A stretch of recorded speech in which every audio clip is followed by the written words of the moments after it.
말씀은 누가복음 23장 13절에서 25절까지의 말씀입니다. 누가복음 23장 13절에서 25절까지의 말씀입니다.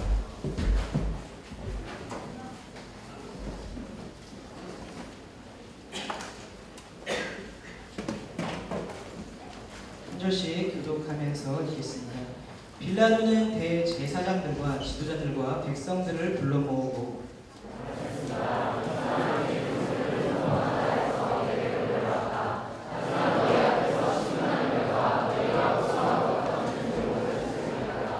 헤롯도 역시 죄목을 찾을 수 없어 그를 다시 우리에게 돌려보냈다. 이 사람은 사형당할 만한 죄를 저지르지 않았다.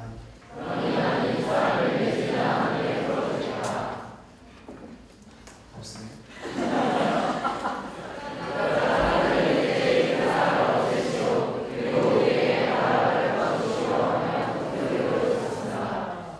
바라바는 성 안에서 일어난 폭동과 살인으로 감옥에 갇혀있는 사람이었습니다. 그러나 그들은 계속해서 소리 질렀습니다. 그 사람을 십자가에 못 박으시오. 십자가에 못 박으시오.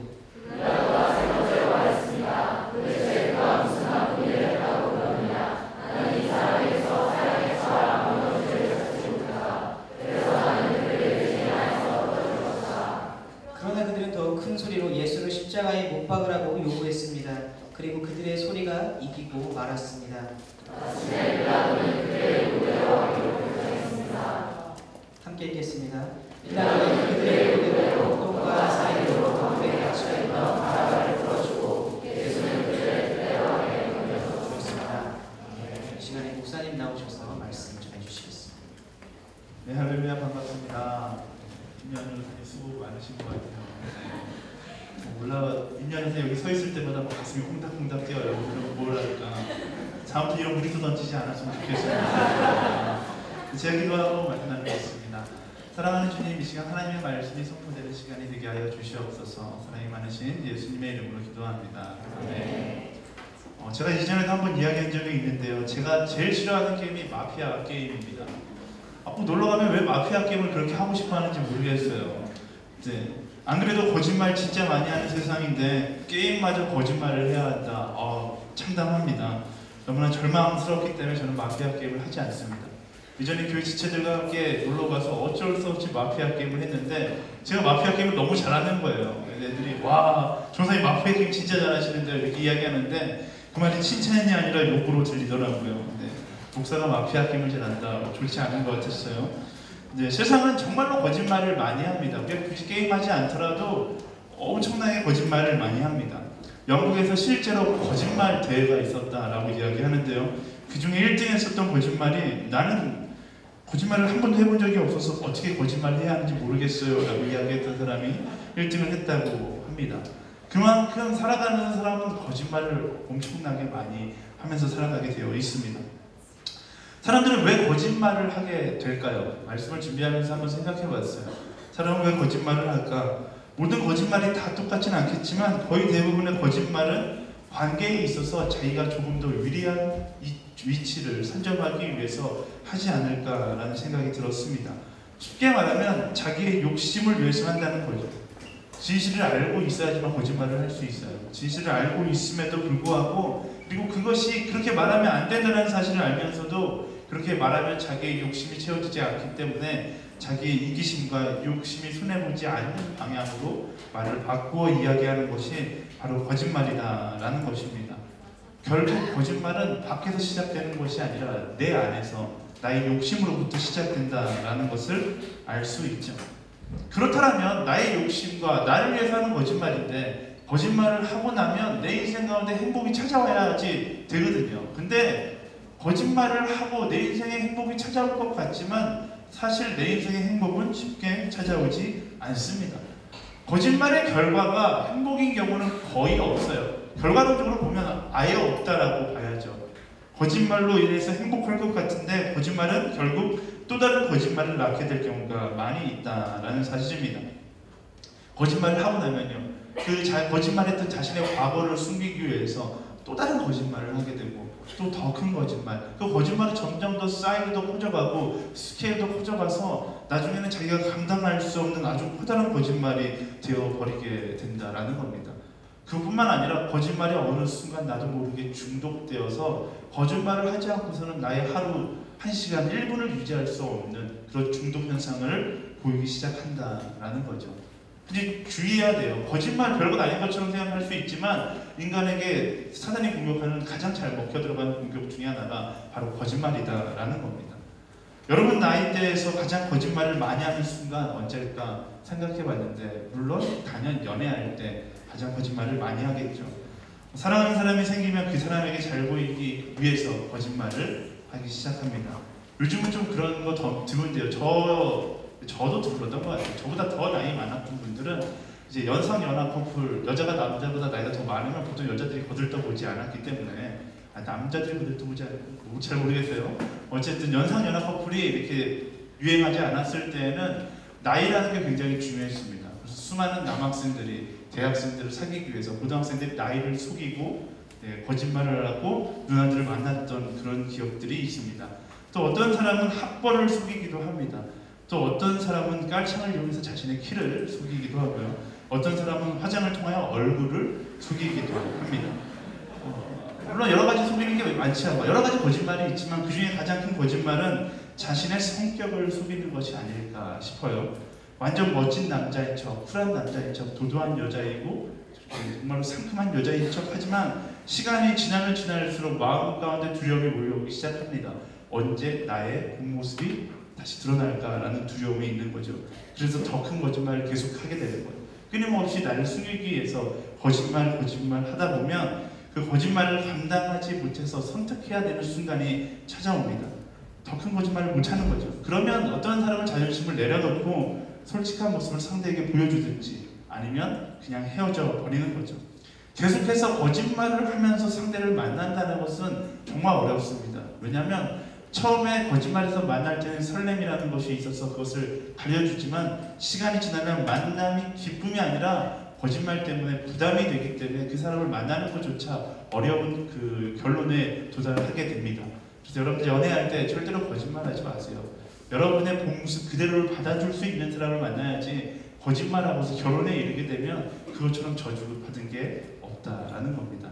솔직하게 여러분이 이야기할 수 있는 사람이 되어야 하는 거죠.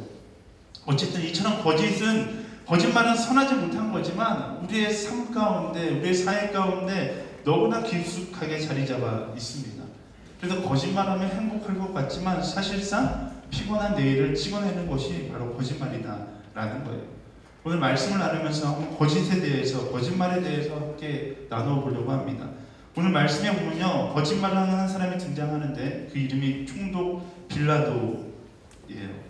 빌라도라는 이름은 굉장히 유명합니다. 어쩌면 성경에 나와 있는 수많은 캐릭터, 심지어 사도 바울보다 우리들이 입술에서 더 많이 거론되는 이름이 바로 빌라도가 아닐까 싶어요. 왜 그래요?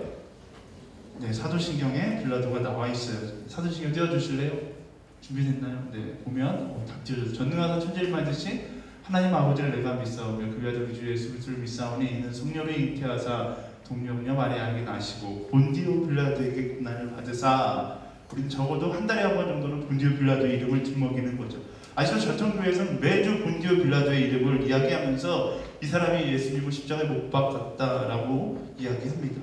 거짓말 한번 잘못했다가 평생 아니 죽어서까지 그 이름을 욕먹고 있는 거예요. 본디오 빌라도. 그리고 도대체 어떤 거짓말을 했길래 이런 나쁜 캐릭터가 되었을까 오늘 말씀을 통해서 한번 깨달아봤으면 좋겠습니다. 13절부터 16절까지 말씀 함께 읽어볼게요. 13절부터 16절 시작. 빌라도는 대제사장들과 지도자들과 백성들을 불러모으고 말했습니다. 이 사람이 백성들을 선동한다 해서 내게로 데려왔다. 제목을 찾지 못하겠다. 헤롯도 역시 제목을 찾을 수 없어 그를 다시 우리에게 돌려보냈다. 이 사람은 사형당할 만한 죄를 저지르지 않았다. 그러나 나는 이 사람을 매질이나 한해 풀어주겠다. 아멘. 말씀을 보니까요 놀라운 사실은 빌라도가 거짓말하실 생각이 처음부터 있지는 않았다라는 거죠. 일단 예수님과 빌라도와의 대화를 나눠보니까 예수님에게 죄가 없거든요. 그래서 제자들과 지도자들이 예수님을 고소할 때 어떠한 죄명을 가지고 고소했는데 그 죄를 짓지 않았다라는 사실을 빌라도는 분명히 알았어요. 어떤 죄명이었냐면 누가복음 23장 2절 말씀이 나와 있어요. 말씀 준비됐나요? 네, 함께 읽어보겠습니다. 시작! 그리고 예수께 대한 고소가 시작됐습니다. 이 사람이 우리 민족을 어지럽게 하는 것을 보았습니다. 그는 가이사께 세금을 바치는 것을 반대하며 자칭 그리스도 곧 왕이라고 주장하고 있습니다. 대제사장은 예수님께서 이렇게 했다, 세금을 바치는 것을 반대했다, 그가 왕이라고 주장했다라고 이야기하지만 말씀을 조금이라도 읽어본 사람이라면 누가복음을 계속해서 보고 있는데요. 누가복음을 읽어 내려가다 보면 예수님께서 그렇게 하시지 않았다라는 사실을 알 수 있습니다. 예수님께서 뭐라고 하셨어요? 누가복음 20장에 보면 가이사에게 세금을 바치는 것을 반대하지 않았어요. 가이사의 것은 가이사에게 주어라 라고 말씀하셨습니다. 또 예수님은 왕이 되는 것을 원치 않으셨어요. 심지어 다른 사람들이 예수님을 칭송하고 높여줄 때 예수님은 그 자리를 피하셨던 분이었습니다. 대제사장과 율법학자가 거짓말로 그를 예수님을 고소했던 거죠. 그리고 빌라도는 그 사실을 알았어요. 예수가 잘못된 것이 아니라 대제사장이 거짓말을 하고 있다라는 사실을 알았습니다. 하지만 그는 쉽게 거절하지 못합니다. 왜요? 빌라도의 삶 가운데 이미 너무나 많은 거짓이 있었기 때문에 그렇습니다. 눈치를 보고 있는 거예요. 정치인들이 섣불리 그것이 잘못되었다는 사실을 알고서도 건드리지 못하는 것은 자신과 연루되어 있는 게 너무나 많기 때문에 그렇다라고, 제가 정치인이 아니라서 정확하게 모르겠어요. 브라질에 가보면 굉장히 많은 안 좋은 동네들이 있어요. 굉장히 위험한 동네들, 경찰들도 들어가지 못하는 동네들이 있습니다. 마피아가 이미 점령하고 있는 거죠.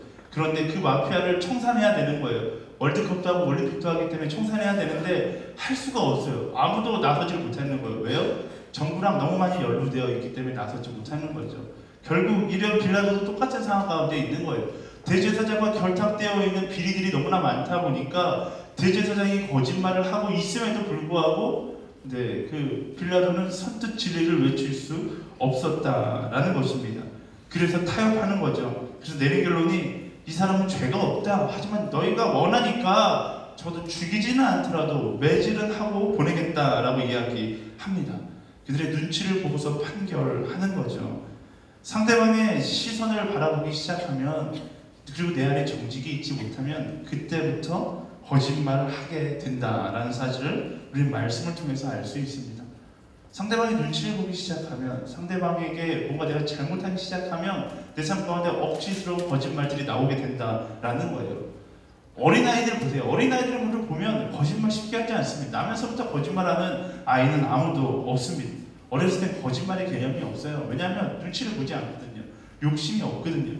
제가 조카가 하나 있는데, 조카가 어렸을 때 저희 집에서 같이 살았어요. 초등학교 들어가기 전까지 같이 살았는데, 제가 그 당시 다른 교회에서 전도사 사역을 하고 있었습니다.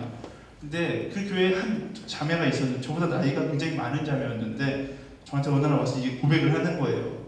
기도하는데 응답을 받아서 저랑 결혼을 해야겠대요. 그래서 제가 마음이 너무 어려운 거예요. 저보다 나이도 한참 많고, 저도 아직 한참 어린 나이인데 저랑 꼭 결혼을 해야겠다, 하나님께서 그렇게 말씀하셨다라는 거예요. 마음이 어려워요. 근데 저는 교육자고 그분은 자매, 성도잖아요. 전화를 계속 하는 거예요. 제가 전화를 계속 받았더니 자매가 이제 오해를 하기 시작하는 거예요. 전도사님도 나에게 마음이 있다. 교회 이런 소문을 돌고 다니기 시작하는, 왜? 무슨 근거로 그러냐? 전도사가 내가 전화만 하면 전화를 받는다. 그 사람도 마음이 없으면 안 받을 거 아니냐? 그래서 그 소문을 듣고 제가 그때부터 전화를 안 받기 시작했어요. 전화를 안 받고, 언젠가 이분도 지치겠지라는 마음으로, 저도 기도하고 그분도 기도하고, 하나님께서 굉장히 마음 어려우셨을 것 같은데, 어쨌든 근데 제가 전화를 안 받았는데 어느 날 제 조카가 제 전화기가 울리니까 전화를 받은 거예요. 제가 깜짝 놀라서 전화를 보고 있다가 깜짝 놀랐어요. 받으면 안 되는데 타이밍을 이미 놓쳤고, 조카가 전화기를 열어서 아주 희망찬 목소리로 여보세요? 최성민 전사님 전화입니다. 이렇게 이야기를 하는 거죠. 그러자 그쪽에서 이제 상대방이 물어보는 거예요. 그래, 누구니? 최성민 전사님 조카입니다. 삼촌 좀 바꿔줄래? 제가 옆에서 뭐라고 그랬겠어요? 삼촌 없다고 그래. 삼촌 없다고. 저희 조카가 뭐라고 그랬겠어요? 삼촌이 없다고 하래요. 거짓말을 못하는 거예요. 거짓말에 대한 개념이 없어요. 그리고 더 중요한 건 그 다음에 이야기하는 거예요. 이모, 우리 삼촌은 이모 안 좋아하는 것 같아요. 자꾸 전화하지 마세요. 이러고 전화를 끊었어요. 감사하게도 그 전화에 조카가 받은 그 말 한마디에 자매가 마음을 고쳐먹고 다른 남자 만나서 지금 잘 살고 있습니다. 근데 어렸을 때는 그래요. 거짓말에 대한 개념이 없어요. 순수하다 보니까, 욕심도 없다 보니까 그냥 정직하게 이야기합니다. 근데 중학생이 되고 지금 이제 중학교 2학년인데 명절이 돼서 만나면 이 친구가 그렇게 거짓말을 잘해요. 제 아내 옆에 붙어서 딱 달라붙어서 작은 엄마, 저는 세상에 작은 엄마가 제일 좋아요. 뭐 작은 엄마는 보면 볼수록 매력적인 것 같아요. 이 뭐를 다 원하는 거예요. 용돈을 원하는 그 수법이잖아요.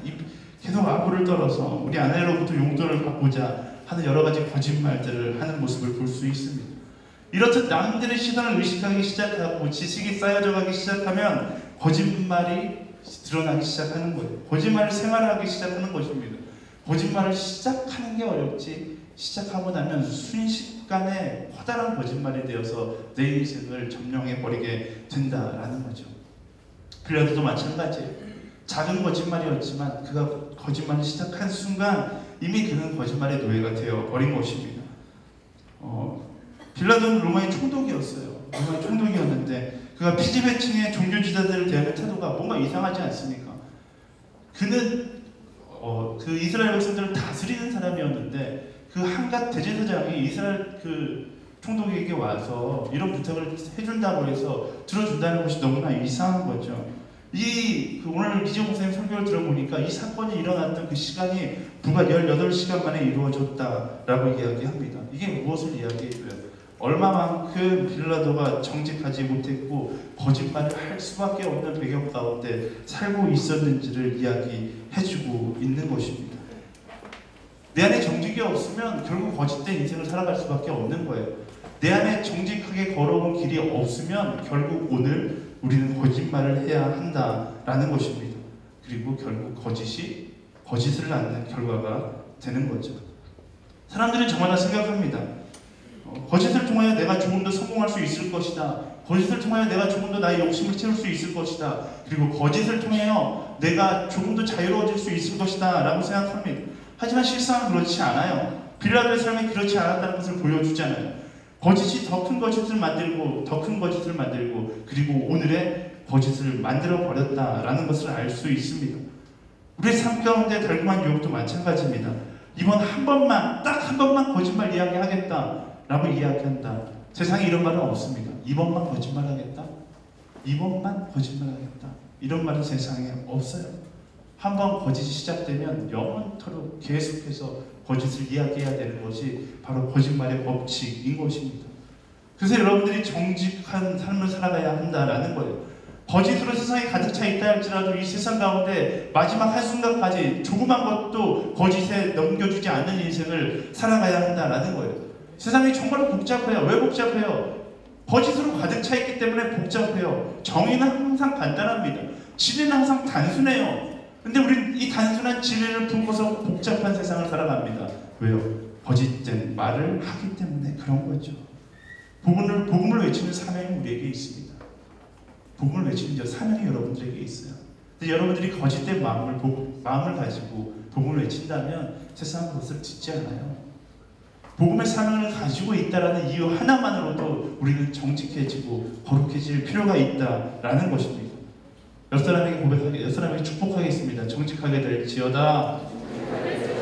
아멘. 하늘대학과 정직한 사람들의 모임 공동체가 되었으면 좋겠습니다. 그리스도인들은 또 교회는 정직한 사람들의 모임 공동체가 되어야 하는 것입니다.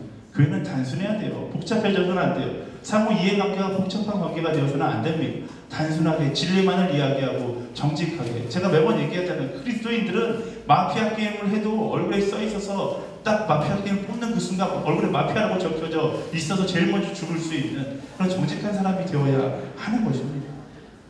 이제 모두가 이 정도는 잘 알고 있어요.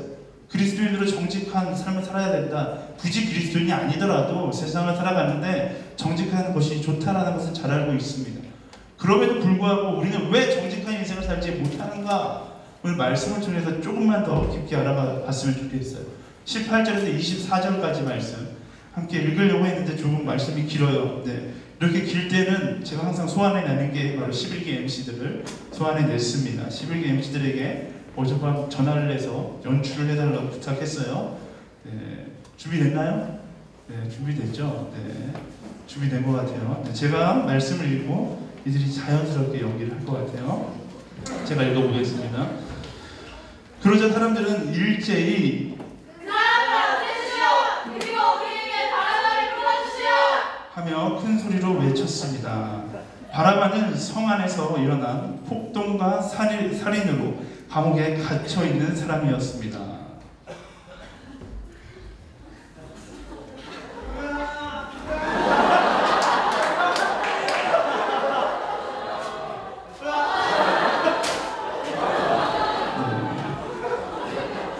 굉장히 오글거리고 있어요. 빌라도는 예수를 풀어주고 싶어서 그들에게 다시 호소했습니다. 그러나 그들은 계속해서 소리질렀습니다. 그 사람이 십자가에 못 박으시오! 계속해서 소리질렀습니다.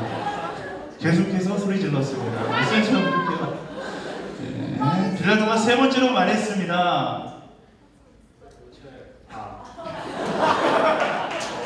그가 무슨 나쁜 짓을 했길래 나는 이 사람에게서 사형을 처할 만한 아무런 죄를 찾지 못했다. 그래서 나는 그를 매질을 해서 돌려 풀어줄 것이다. 20단들 다 같이 읽겠습니다. 시작. 그러나 그들은 더 큰 소리로 예수를 십자가에 못 박으라고 요구했습니다. 그리고 12개 MC들 우리 박수 한번 쳐줄까요?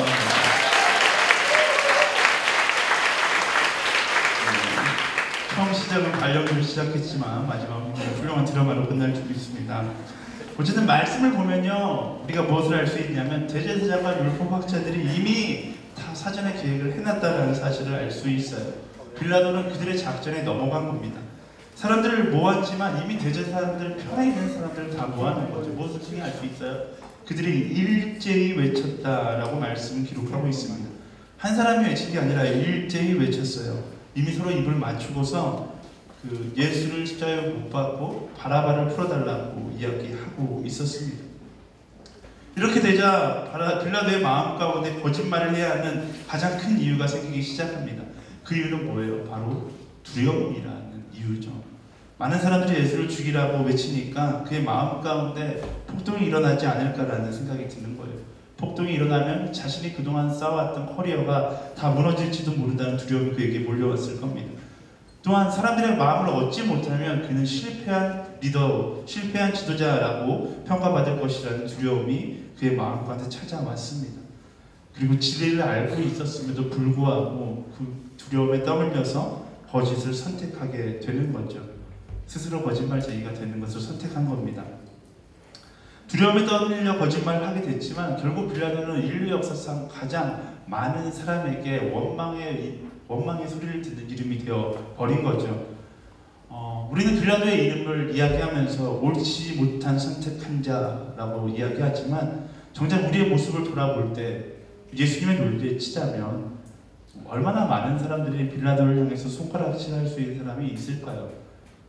내 안에 거짓이 없는 자가, 예수님께서 나타나셔서 내 안에 거짓이 없는 자가 빌라도를 향해 손가락질하라 라고 말씀하신다면 과연 우리는 몇 명이나, 아니 단 한 명이라도 빌라도를 향해서 손가락질할 수 있을까라는 생각을 해봤습니다.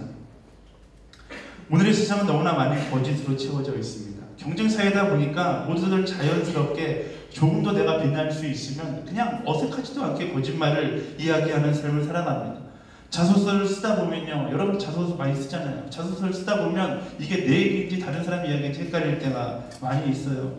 그것뿐만 아니라 시험 기간이 되면 다들 눈치 보면서 하나도 공부 안 한 척, 얼굴에 피곤이 가득한데 하나도 공부 안 한 척 친구들에게 이제 친구들을 속이는 거죠. 방심하게끔 만들기도 하죠. 또 뭐 아침 내내 화장했지만 비비만 바른 척하는 여학생들, 이런 거짓말을 예교로 봐줄 수 있습니다. 하지만 그것을 넘어서서 사람들에게 인정받고자 혹은 버림받지 않기 위해서 하는 너무나 많은 거짓말들이 우리의 삶 가운데 있다라는 것, 조금만 주의를 깊게 주변을 돌아보면 발견하기 어렵지 않습니다. 주변의 친구들을 보면서 저 친구는 진짜 정직한 친구야 라고 말할 수 있는 친구가 과연 몇 명이나 있을까요? 그리고 여러분의 양심에 손을 얹고서 나는 정말 정직한 사람이다 라고 이야기할 수 있는 사람이 얼마나 될까요? 성공할 수 있다면 어떤 거짓말도 서슴없이 하고 남들에게 인정받을 수 있다면 나의 친구나 가족조차 속일 수 있는 것이 오늘 현대인의 모습이다라는 것입니다. 결국 나의 자리와 나의 성공이 사라질지 모른다는 두려움이 너무나 많은 것을 거짓말로 이야기하게 만들고 있는 거예요. 이런 세상 가운데 그리스도인은 어떤 위치에 있어야 할까요? 이런 거짓으로 가득 찬 세상, 저 문밖만 나가면 아니 어쩌면 이 안에도 거짓으로 채워져 있을지 모릅니다. 너무나 많은 거짓으로 둘러싸인 이런 삶 가운데서 그리스도인은 어떤 삶을 살아가야 하는가? 답은 간단합니다. 우리 인생의 우선순위가 바뀌지 않으면 우리는 끊임없이 거짓말을 이야기할 수밖에 없는 거죠. 요즘 저희 말씀 큐티를 전도서를 묵상하고 있어요. 전도서에서 이야기하고 있는 것이 그겁니다. 세상은 끊임없이 거짓말을 한다라는 거예요. 끊임없이 거짓말을 하지만 그것을 변화시키기 위해서는 우리의 인생의 관점, 우선순위가 바뀌어야 한다라는 거죠. 리더십들과 함께 나누었는데 전도서의 핵심 메시지가 그거예요. 너의 인생의 우선순위가 어디에 있느냐라는 겁니다. 인생의 우선순위가 세상에 있고 인생의 우선순위가 성공에 있고 세상이 말하는 행복의 인생의 우선순위가 있다라면 우리는 거짓을 추구할 수밖에 없는 인생이에요. 하지만 그리고 거짓을 추구하다가 결국 내가 허무한 인생을 살았구나 라고 고백하는 게 전도서 저자의 고백이잖아요. 하지만 그 앞에 하나님께서 함께 하신다는 것이 붙으면 하나님을 바라보는 것이 인생의 우선순위가 되면 그때부터 내 인생의 방향성이 바뀐다라는 사실을 우리는 깨달아야 한다라는 것입니다. 세상의 험한 것들을 보고 살아가는 것이 아니라 영원한 하나님의 나라를 바라보고 살아갈 수 있어야 하는 거예요. 오늘 말씀에 나타나는 빌라도 그는 자신의 성공을 위해서 거짓을 선택했습니다. 자신의 권력욕을 위해서 거짓을 선택했어요. 그런 빌라도가 어떻게 되었을까요? 역사학자 요세푸스의 역사서에 의하면 빌라도의 마지막을 이렇게 기록하고 있습니다. 사마리아 폭동 사건을 계기로 로마에 소환되어서 그 상황을 견디지 못해 스스로 자살했다라고 이야기합니다. 그토록 성공에 목말라 거짓을 일삼는 인생을 살았지만 그의 의도와는 상관없이 그의 인생도 결국 허무하게 끝나게 되었다라는 거죠.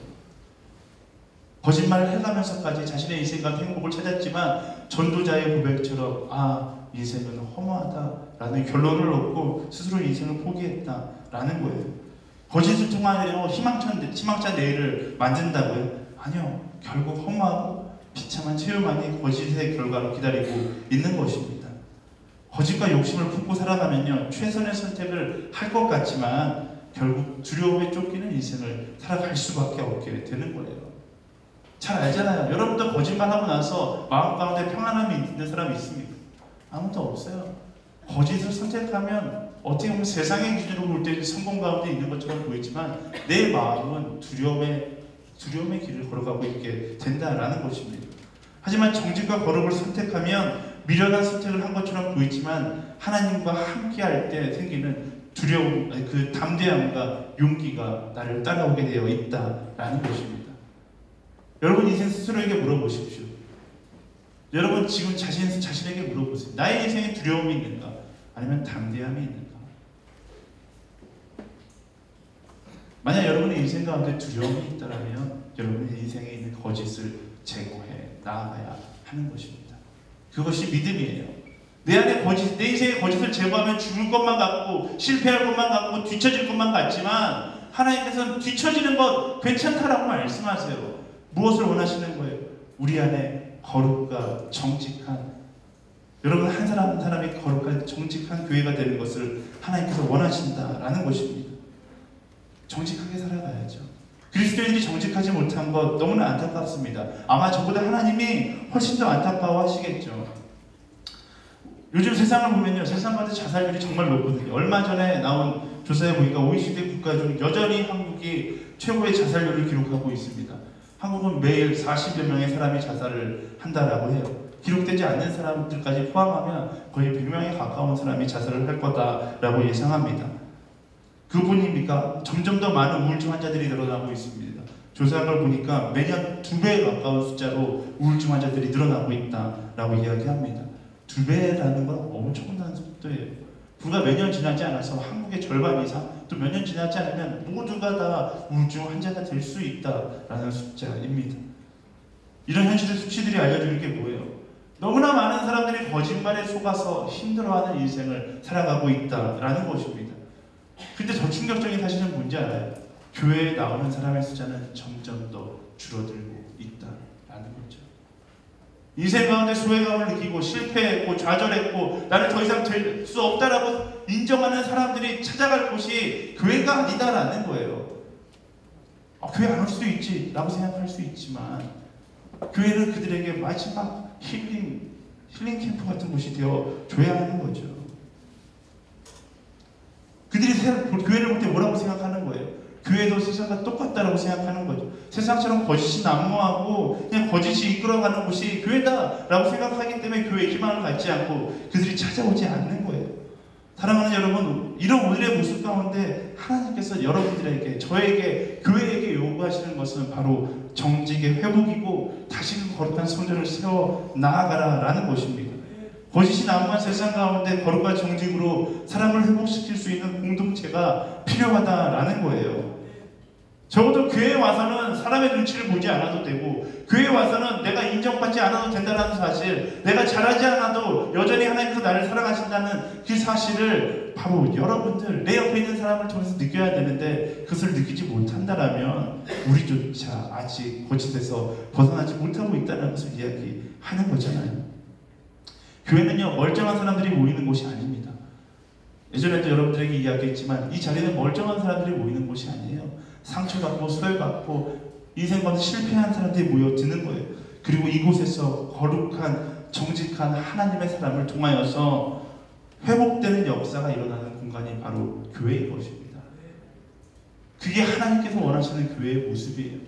그러기 위해서 우리가 먼저, 여러분들이 먼저 정직한 한 사람, 거룩한 한 사람이 될 수 있어야 한다라는 것입니다. 거짓의 바다에서 거룩한 성전이 되어 정직을 선포하는 여러분들이 되기를 예수님의 이름으로 축원합니다. 정직하면 뒤처진다고요? 정직하게 살면 바보같이 산다고 사람들에게 손가락질 밟고 경쟁사에서 뒤처진다고요? 뒤처지면 어때요? 하나님께서 원하시는 건 너가 앞서가라가 아니라 너가 있는 곳에서 예배하라라는 겁니다. 너가 있는 곳에서 정직한 사람이 되어 거룩을 선포해라 라는 것입니다. 성공이 여러분의 인생의 기준이 되어서는 안 돼요. 정직과 거룩이 여러분의 인생의 기준이 되어 하나님께서 원하시는 인생을 살아가야 한다라는 것입니다. 말씀을 묵상하면서 이 말씀에 등장하고 있지만 한마디도 하지 않는 한 캐릭터가 있다는 사실을 깨달았습니다. 바로 예수님 말씀 가운데 있는데 한 말씀도 하시지 않아요. 할 말이 제일 많은 사람은 사실 예수님일 거예요. 가장 억울하셨던 분이 예수님이기 때문에 그렇습니다. 근데 예수님은 침묵하고 계십니다.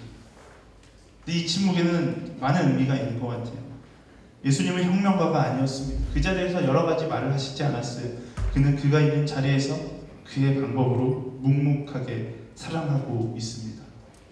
바라바라는 캐릭터가 등장하자니 동철 형제가 막 나와서 이랬는데 마지막 순간까지 바라바에게 구원을 허락하시면서 예수님은 십자가에 올라가셨습니다. 바라바가 인정하지 않든 간에 예수님은 그에게 새 생명을 허락하셨습니다. 남들 보기에는 가장 억울한 인생을 살고 있습니다. 가장 억울한 하루를 보내고 있고 가장 억울한 순간을 보내고 있습니다. 그런데 그곳에서 묵묵하게 침묵하면서 예수님 방법으로 사랑하고 계셨다라는 것입니다. 사람들은 생각합니다. 정직하게 살면 억울하게 살아간다. 그렇게 이야기하는 사람들에게 예수님의 침묵은 새로운 도전을 주고 있는 것입니다. 정직한 길을 걸어가는 사람에게는 억울함이 없습니다. 억울함이라는 단어가 그 인생 가운데 존재할 수가 없어요. 왜요? 억울함은 욕심을 품고 있을 때 나의 욕심이 채워지지 않으면 억울한 거예요. 하지만 욕심이 아니라 하나님의 마음을 품고 있으면 억울한 현실에 집중하는 것이 아니라 그 순간순간 정직하게 걸어가는 그 발걸음, 그리고 그 발걸음을 통하여 만나는 한 사람을 사랑하는 것에 집중하게 되어 있다라는 것입니다. 예수님의 모습이 그거예요. 예수님은 억울한 상황 가운데 있었지만 정작 그분은 억울함에 집중하지 않으셨어요. 핑계대려 하지 않았어요. 너희가 잘못되었다라고 말하지 않았어요. 예수님께서 집중하고 있었던 건 한 사람의 구원이고 한 사람을 사랑하는 것이었다라는 것입니다.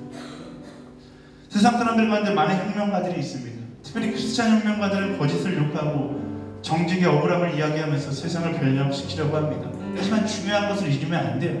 물론 그것도 중요하지만 더 중요한 것은 큰 일을 하지 않아도 괜찮다라는 것입니다.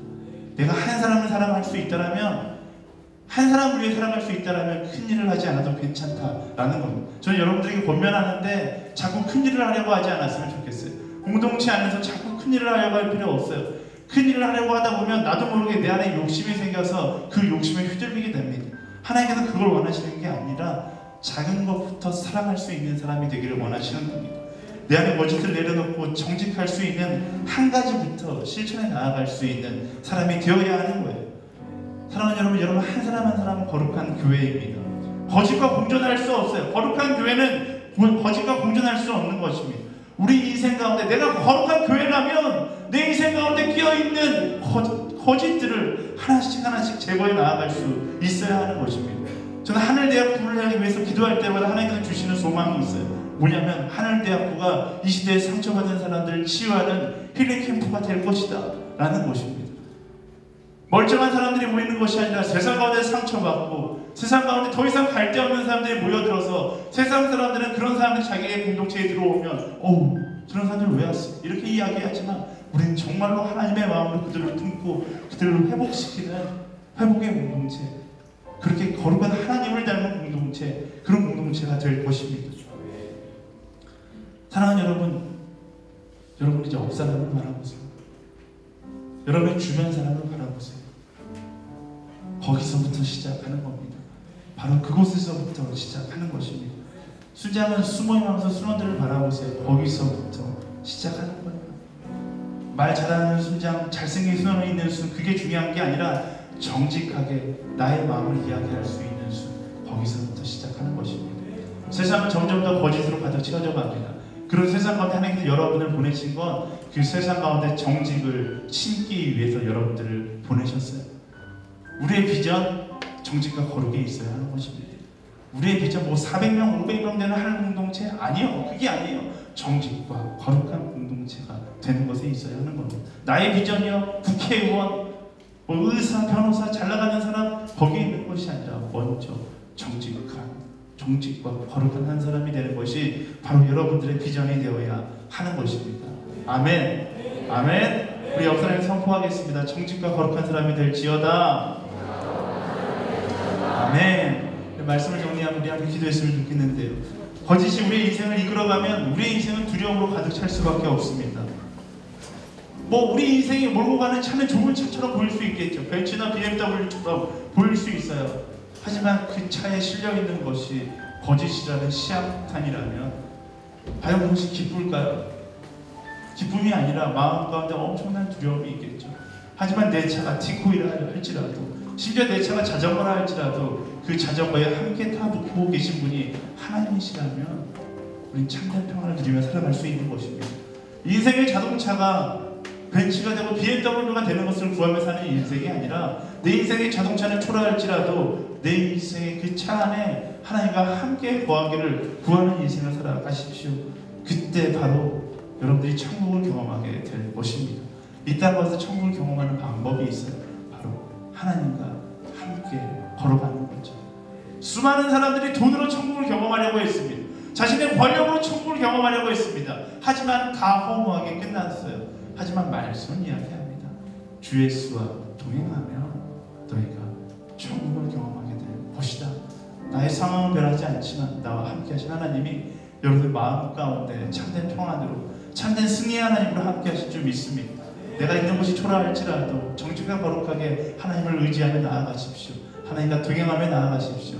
그때 하나님께서 주시는 참된 평안이 바로 여러분들을 통해서, 바로 당신을 통해서 여러분들이 있는 세상 가운데 퍼져나가기 시작할 것입니다. 세상의 천국을 소개하는 사람 바로 당신이 되기를 예수님의 이름으로 축원합니다. 우리 가슴에 손을 얹고 함께 고백했으면 좋겠습니다. 제가 고백할 때 여러분 따라 고백했으면 좋겠어요. 나는 세상의 천국을 소개하는 사람입니다. 나는 예수님과 동행하는 사람입니다. 나는 천국을 소유한 사람입니다.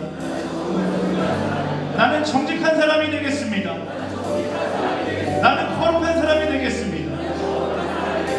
예수를 인하여 나는 거룩해질 수밖에 없습니다. 예수를 인하여 나는 수밖에 없습니다.